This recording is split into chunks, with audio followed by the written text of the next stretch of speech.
అధికారి deputy director గారికి, వ్యవసాయ శాఖ అగ్రికల్చర్ ఆఫీసర్ గారికి, పంచాయత్ సెక్రటరీ, ఉప సర్పంచ్ గారికి, నా తోటి సహా ఉద్యోగులకు నా నమస్కారం. అండ్ ఇవాళ ప్రోగ్రామ్ రైతులు కాబట్టి రైతులకు అందరికీ వచ్చినందుకు ధన్యవాదాలు. మీకు ఇంత ఇంట్రెస్ట్ ఉంటుందని నేను అనుకోలేదు. పాపులేషన్ మంచిగానే ఉంది అండ్ వినడానికి కూడా మీరు సుముఖత చూపెడుతున్నారు. చాలా ఒకటి ఆశాజనకంగా ఉంది.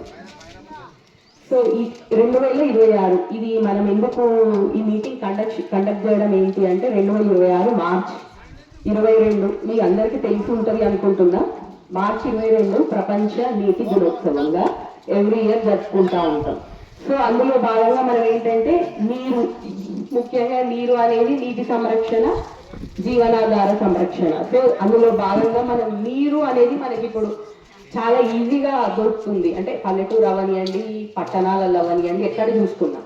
సో ఇది ఏంటంటే మన భావితరాలకు ఎట్లా వీటిని మనం కాపాడాలి, ప్రొటెక్ట్ చేసుకోవాలి, ఇప్పుడు మనం వాడుకుంటూనే భావితరాలకు ఎట్లా మనం పెంపొందించుకోవాలి, వీటి మీద ఒక అవగాహన అందరికీ తెలియజెప్పడానికి మన ఈ ఒక మీటింగ్ అన్నమాట.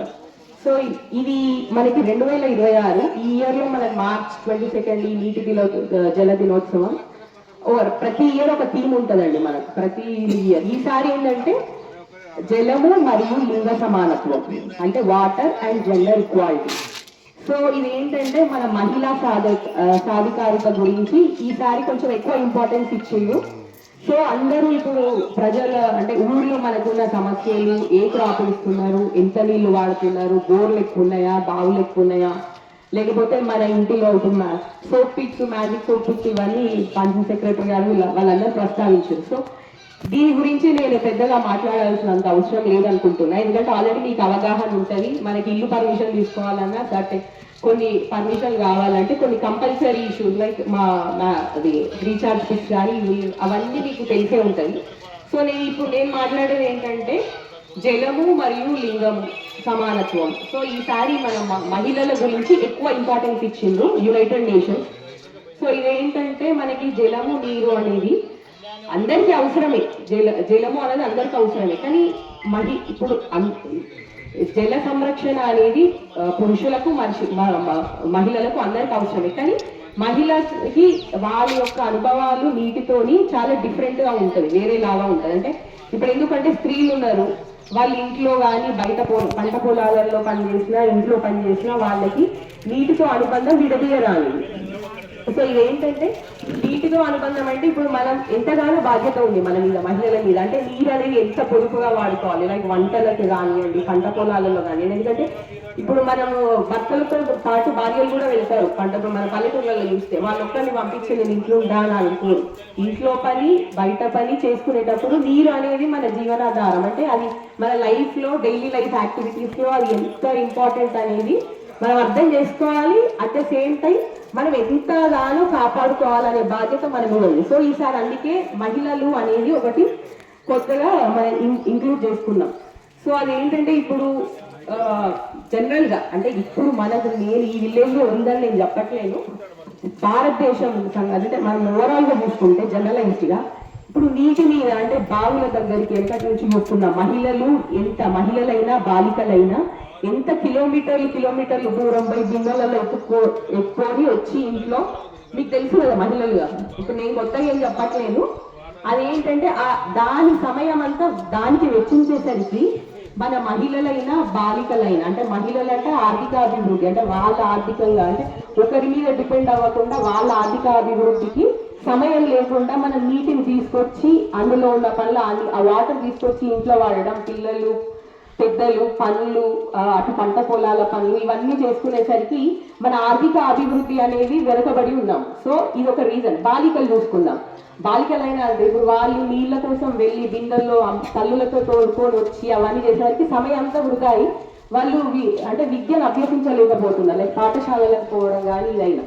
సో ఇదొకటి ఏంటంటే మనకి మహిళలకైనా బాలికలకైనా ఇప్పుడు మనం నీరు అనేది ఇంత ఇంపార్టెన్స్ ఉన్నది మన జీవితాలలో కాబట్టి మనం వాటిని ప్రొటెక్ట్ చేసుకొని కన్సర్వ్ చేసుకుంటే దానికి ఉన్న సమయం వెచ్చించడం ఇవన్నీ తగ్గించుకుంటే వాళ్ళ యొక్క అభివృద్ధి. అంటే ఇప్పుడు మహిళలు ఉన్నారు, ఎంతసేపు నీరు తెచ్చుకోవాలి, ఇక్కడ పోవాలి అక్కడ పోవాలి అనకుండా వాళ్ళకి సంబంధించిన ఏమన్నా చిన్న చిన్న పరిశ్రమలు కానివ్వండి, ఇంకా వేరే చిన్న పనులు పంట పొలాలలో చేస్తుంటే వాళ్ళు ఆర్థికంగా అభివృద్ధి చెందుతారు. అయితే సేమ్ టైం బాలికలైనా అంతే, వాళ్ళు పాఠశాలలో పోవడం వల్ల ఏంటి, చదువు విద్య అనేది చాలా ఇంపార్టెంట్. అది పురుషులకి వచ్చింది కాదు, మహిళలైనా పురుషులైనా ఎవరైనా సమానంగా చదువుకొని అందరి అభివృద్ధికి తోడ్పడేది దేశ అభివృద్ధి అవుతుంది లాస్ట్కి. సో ఇవేంటంటే అందుకే ఈసారి మహిళలు అనేది కొత్త దీని తెచ్చుకొని ఇన్వాల్వ్ చేసుకున్నాం. సో ఇప్పుడు ఏంటంటే మహిళలు అనేది కేవలం నీటి అవసరాలు, ఇంట్లో పనులు, పొలాల పనులు, పంట పొలాలకే దానికే డెడికేట్ అవ్వకుండా కొంచెం మనం అంటే ఇప్పుడు మనం కొన్ని డెసిషన్ మేకింగ్స్ లో కొన్ని సంఘాలలో, నీటి సంఘాలలో వాళ్ళని కూడా భాగస్వామ్యం చేయాలి. సో వాళ్ళని చేస్తే ఏంటంటే నీటి యొక్క కష్టాలు, నీటి గురించి ఎక్కువ తెలిసేది మహిళలకే, పురుషుల కంటే కూడా ఎక్కువ. సో నాయకత్వం వహించాలి. సో ఇవన్నీ చేయడం వల్ల ఏంటంటే వాళ్ళు ఇంకా కొంచెం ఎక్కువగా బాధ్యత తీసుకొని, ఎందుకంటే వాళ్ళు ఎక్కువ వాడతారు కాబట్టి వాడటం వల్ల మనకి మొత్తానికి సంరక్షణ అనేది ఒకటి నెలకొంటుంది.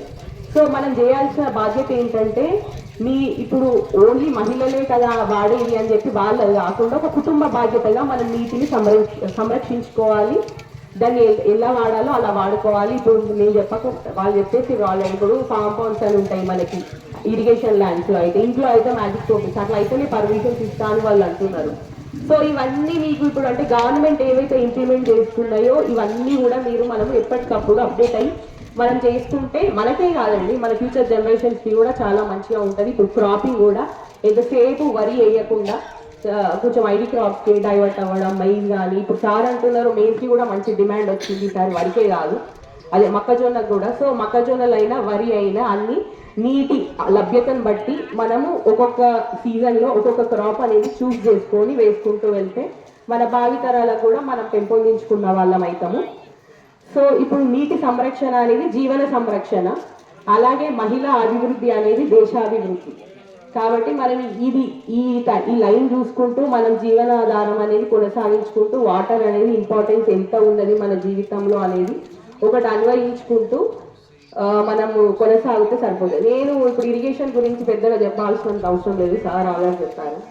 సో మనకి ఐనవోలు మండలి కొంచెం డ్రాట్ ఏరియా అందరికి వెళ్తూ, కాకపోతే ఏంటంటే వర్షాలు మనల్ని కాపాడుతున్నాయి అని అంటున్నారు. ఓకే బాగానే ఉంది, బట్ అదే వర్షం పడకుండా ఉంటే మన పరిస్థితి ఏంటనేది కూడా ఒకటి ఆలోచించుకోవాలి. ఎందుకంటే చెరువులు కూడా అంత టంచన్గా ఏం దింపట్లేరు అని సార్ అంటున్నారు. సో చెరువులైనా కెనాలైనా మీరు టైలెండ్ చివరాకర్లో ఉండడం వల్ల మీకు పెద్దగా నీటి లభ్యత అనేది తక్కువ దొరుకుతుంది. ఎంతసేపు వర్షపాతం ఆధారంతోనే మేము పంటలు వేసుకుంటున్నామని సార్ ఇంతకుముందు డిస్కషన్లో అంటున్నాం.